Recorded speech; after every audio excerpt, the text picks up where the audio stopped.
Assalamualaikum warahmatullahi wabarakatuh.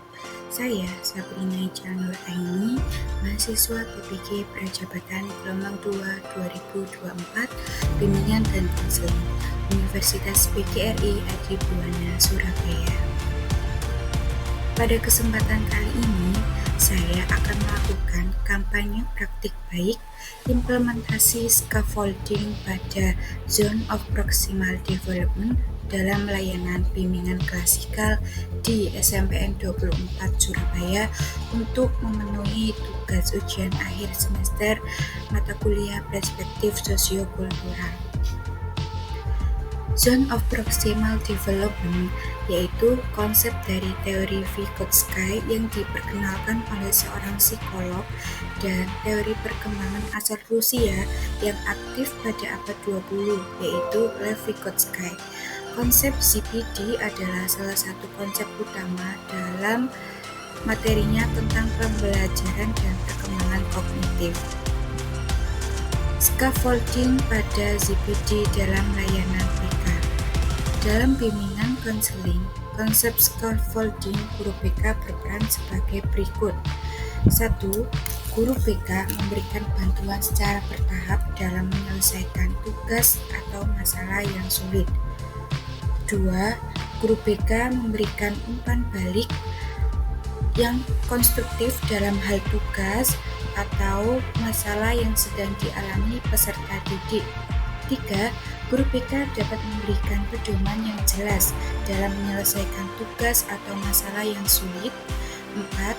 Guru BK memberikan kesempatan kepada peserta didik untuk berlatih dan mencoba dalam menyelesaikan tugas atau masalah yang sulit. Penerapan scaffolding dalam layanan bimbingan klasikal. Yang pertama yaitu topik komunikasi yang efektif dengan teman sebaya, metode problem based learning, teknik scaffolding, strategi penerapan scaffolding pada ZPD dalam layanan bimbingan klasikal di kelas 7E SMPN 24 Surabaya. Yang pertama, tahap persiapan. Yang kedua, tahap pelaksanaan layanan. Yang ketiga, evaluasi dan refleksi. Tahap persiapan. Guru BK melakukan asesmen kebutuhan terhadap sasaran, yaitu peserta didik kelas 7E. Adapun instrumen yang digunakan adalah instrumen non-tes angkat kebutuhan peserta didik atau AKPD. Setelah diperoleh hasil asesmen kebutuhan dari peserta didik yang telah dilaksanakan, guru BK selanjutnya merancang dan menyusun rencana layanan bimbingan klasikal yang akan dilaksanakan di kelas 7E. Rencana layanan BK dikemas dalam bentuk rencana pelaksanaan layanan atau RPL. Tahap pelaksanaan. Guru BK menyampaikan materi komunikasi yang efektif dengan teman sebaya. Guru BK menyusun 5 kelompok. Setiap kelompok beranggotakan 6 peserta didik yang memiliki kemampuan berbeda. Guru BK memberikan LKPD pada peserta didik untuk didiskusikan dengan kelompoknya. Guru BK memberikan bantuan secara penuh terhadap peserta didik yang benar-benar mengalami kesulitan.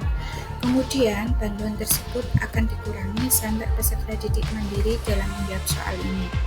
Dalam kegiatan ini, menumbuhkan peserta didik agar bisa berkomunikasi yang efektif dengan temannya. Yang selanjutnya yaitu peserta didik secara berkelompok mempresentasikan hasil yang telah didiskusikan di depan guru. Guru memberikan pertanyaan kepada kelompok terkait dari hasil diskusi.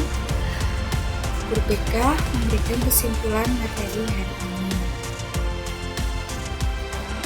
Dalam tahap evaluasi yang pertama yaitu guru BK dan peserta didik merefleksikan dan menyampaikan materi layanan yang akan datang.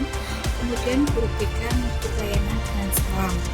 Yang kedua, guru mencatat evaluasi proses dan hasil.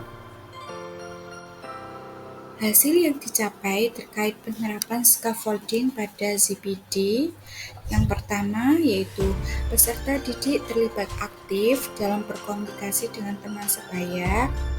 Yang kedua, peserta didik berani menyampaikan hasil diskusi kelompok di depan kelas. Yang ketiga, peserta didik saling berinteraksi satu dengan yang lain. Yang keempat, peserta didik saling bertukar pendapat. Sekian presentasi atau penjelasan pada materi implementasi scaffolding pada ZPD dalam layanan bimbingan klasikal di SMPN 24 Surabaya.